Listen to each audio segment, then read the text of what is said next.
I'm Scott Forster, formerly the XO of the 7-1 precinct, and the way that the story had initially been released isn't accurate as to what actually occurred that night, and it has hurt my reputation and among my family and my friends, and I just basically wanted to kind of explain what had occurred and hopefully shed some actual light on what actually happened. The night of the incident, the officers had been shot in another part of Brooklyn, in Brooklyn North, and I wasn't notified of anything occurring in my precinct until I was home for the night, due to an illness that I had been suffering from, which I ended up going to the doctors about, and I was sent to the hospital about it.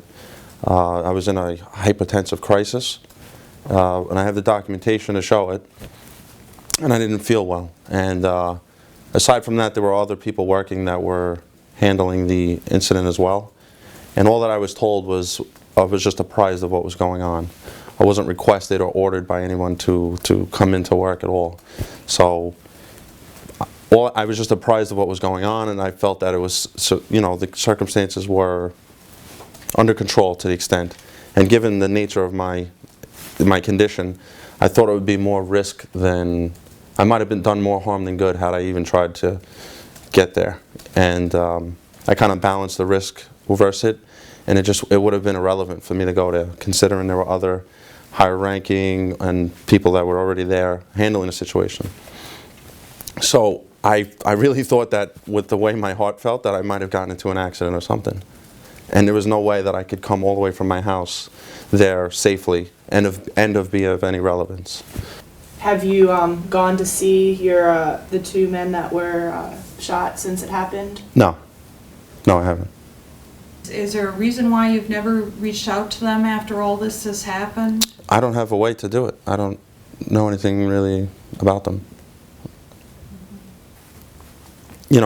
The thing I'm guilty of is probably not telling superiors that I had changed my tour by half an hour, but my reputation in saying that I was there and I didn't care about my officers is absolutely false.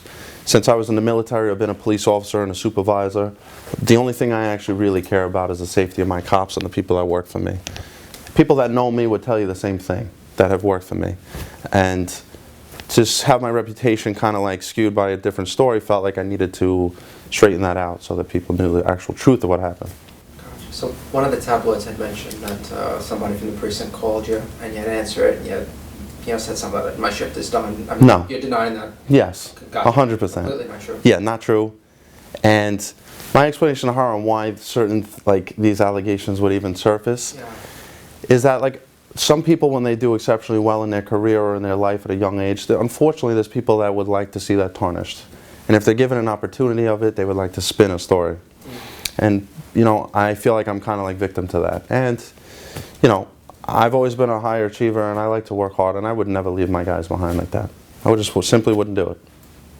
I guess if I'm given the opportunity, I just wanted to apologize for the misunderstanding or anything that may have resulted from this, and I hope that I'm given another chance to, show that I truly mean well and I had no ill intentions at all in what actually, what occurred there.